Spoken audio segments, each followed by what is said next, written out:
Viewers, ब्यूनियन एक ऐसी condition होती है जिसमें हमारा जो पैर का अंगूठा है वो टेढ़ा हो जाता है और इस तरह दूसरी उंगलियों की तरफ मुड़ जाता है।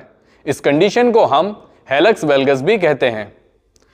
इस कंडीशन में बोनी बम डेवलप हो जाता है अंगूठे के जॉइंट पर और जो मेटाटार्सोफेरेंजियल जॉइंट है यानी कि एमटीपी जॉइंट है उसका अलाइनमेंट बिगड़ जाता है। सो व्यूअर्स, अब हम वीडियो में आगे बढ़ते हैं और जानते हैं किन कारणों से ब्यूनियन हो सकता है। सो व्यूअर, जो लोग टाइट जूते पहनते हैं, खासकर जो आगे से नुकीले जूते होते हैं जिनका जो टो बॉक्स है वो नैरो यानी कि पतला या सकरा होता है, तो ऐसे जूतों से क्या होता है, हमारे जो टोज हैं उन पर लगातार प्रेशर आता है जिसके कारण ब्यूनियन जो है वो हो सकता है। इसके अलावा जिन लोगों को फ्लैट फुट या लो आर्चेज हैं उनमें भी ये प्रॉब्लम हो सकती है। इसके अलावा ओवर प्रोनेशन यानी कि चलते या दौड़ते वक्त जब हमारा पंजा अंदर की तरफ बार बार रोल होता है तो ओवर प्रेशर आने के कारण भी ब्यूनियन हो सकता है।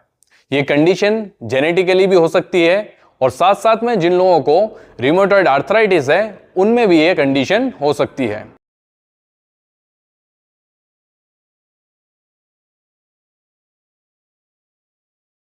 व्यूअर्स, ब्यूनियन एक ऐसी कंडीशन होती है जिसमें हमारा जो पैर का अंगूठा है वो टेढ़ा हो जाता है और इस तरह दूसरी उंगलियों की तरफ मुड़ जाता है।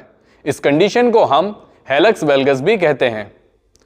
इस कंडीशन में बोनी बम डेवलप हो जाता है अंगूठे के जॉइंट पर और जो मेटाटार्सोफेरेंजियल जॉइंट है यानी कि एमटीपी जॉइंट है उसका अलाइनमेंट बिगड़ जाता है। सो व्यूअर्स, अब हम वीडियो में आगे बढ़ते हैं और जानते हैं किन कारणों से ब्यूनियन हो सकता है। सो व्यूअर, जो लोग टाइट जूते पहनते हैं, खासकर जो आगे से नुकीले जूते होते हैं जिनका जो टो बॉक्स है वो नैरो यानी कि पतला या सकरा होता है, तो ऐसे जूतों से क्या होता है, हमारे जो टोज हैं उन पर लगातार प्रेशर आता है जिसके कारण ब्यूनियन जो है वो हो सकता है। इसके अलावा जिन लोगों को फ्लैट फुट या लो आर्चेज हैं उनमें भी ये प्रॉब्लम हो सकती है। इसके अलावा ओवर प्रोनेशन यानी कि चलते या दौड़ते वक्त जब हमारा पंजा अंदर की तरफ बार बार रोल होता है तो ओवर प्रेशर आने के कारण भी ब्यूनियन हो सकता है। ये कंडीशन जेनेटिकली भी हो सकती है और साथ साथ में जिन लोगों को रिमोटॉइड आर्थराइटिस है उनमें भी ये कंडीशन हो सकती है।